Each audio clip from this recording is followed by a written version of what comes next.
এবার রান্না করবো হচ্ছে পটল ও আলু দিয়ে রসা করব, শস্য ও পোস্ত দিয়ে। তো তেলের মধ্যে একটু শুকনো লঙ্কা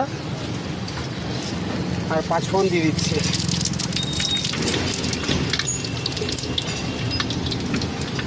এবার আলু আর পটলটা দিয়ে দেবো।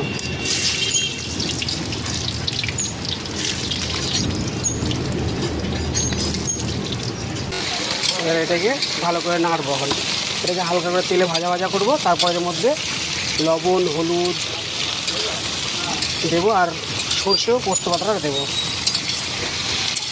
এটাকে আগে অন্তত হাফ ভেজে নেব, তারপরে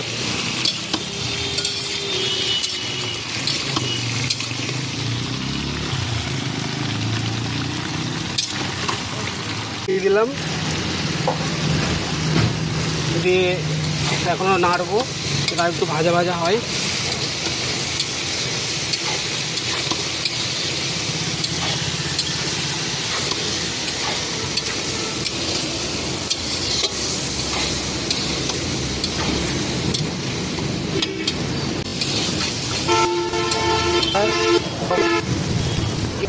সে কাঙ্কা ও পোস্ত দেওয়া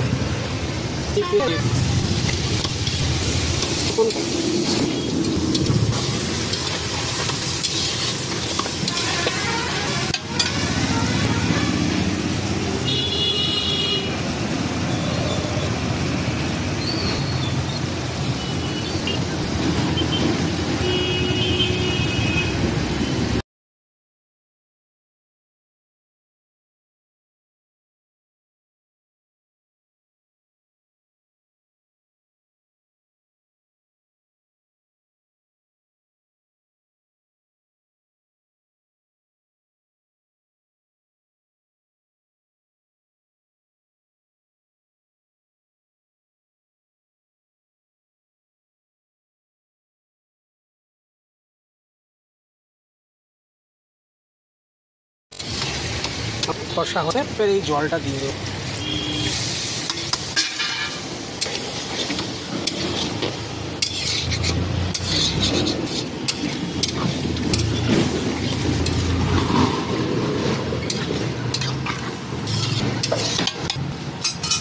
এটাকে ঢেকে দেবো।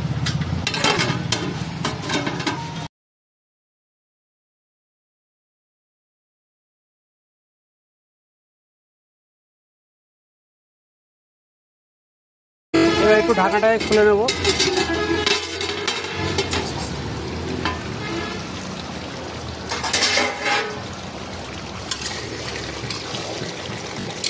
জলটা শুকিয়ে এসছে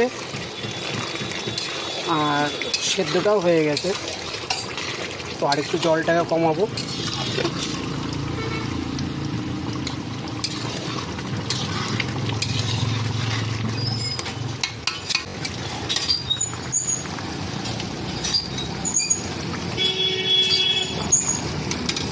এবার এতে স্বাদ মতন একটু চিনি দিয়ে দেবো